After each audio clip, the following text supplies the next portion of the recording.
Healthcare innovation is happening at lightning speed. From the mapping of the human genome to the rise of personalized medicines, we have seen constant breakthroughs that are changing the face of disease, treatment, management, and cures. Research is moving so quickly, but the federal drug and device approval apparatus is in many ways the relic of another era.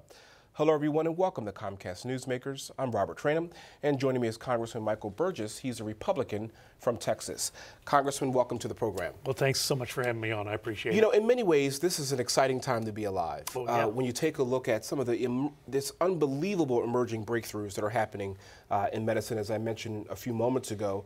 But in many ways, I think a lot of patients out there are saying, listen, the private medical era, if you will, is moving so much more quickly than the federal government as it relates to approving some of these new procedures and medicines and so forth. As a doctor, would you agree with that? Well, yes, and it's not just in medicine. Of course, there's in other areas as well. But sure enough, you see it front and center in the healthcare arena. My dad was a doctor. His dad was a doctor. I think back to, I never really knew my grandfather, but he practiced OB-GYN in the first half of the last century. And you stop and think, well, those were the days before antibiotics. Those were the days before reliable anesthesia.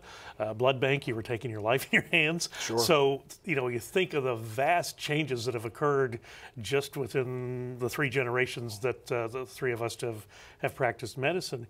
And boy, what have, even in just the last few years since I've been in Congress, how things have changed. Now, you're right, FDA, relic of another era. The FDA has a huge jurisdiction when you stop and think about it. Food and Drug Administration, for those who may not know. Food and Drug Administration, and right, and that's exactly the point. They're responsible for the safety of our food in this country. We've seen the headlines and the stories about that, but in addition to that, of course, they are required to see that drugs are safe and effective. Right. I've got concerns about their management, and we've certainly talked about that in committee. But the thing that just really gets you is the vast length of time that it takes for a drug or device to be in development, the expense of clinical trials.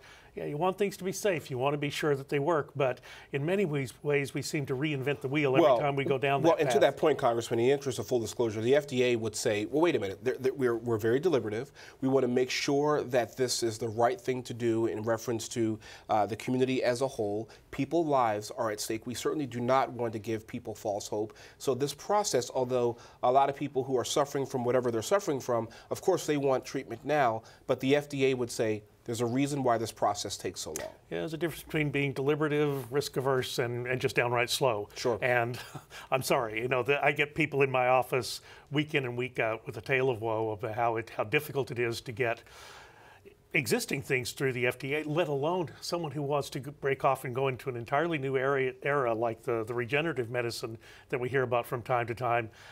Then they'll come back and say the FDA can't even give me a pathway to follow.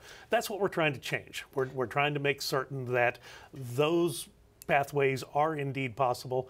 Because look, I referenced 3 generations of doctors, but this generation that's coming up, this generation, I just went to a medical school graduation last week. This next generation of doctors, well, they're going to have tools at their disposal to alleviate human suffering. No generation of doctors has ever had those things. And Congressman, to that point, we got about 40 seconds left very quickly. Can you imagine a time or an era where the FDA goes away and perhaps maybe this regulatory process, if there is one, is in the private sector? Well, I don't think the FDA is going anywhere anytime soon, and that's not really the goal of the legislation we're working on. We just want things to work, and we want them to work better. We want them to work faster with all of the safeguards that we now enjoy. Congressman Mike Burgess, Republican from Texas, thank you very much for joining us. Thank you. And thank you for joining us for this edition of Comcast Newsmakers. I'm Robert Trainum. Have a great day. We'll see you next time. Bye-bye.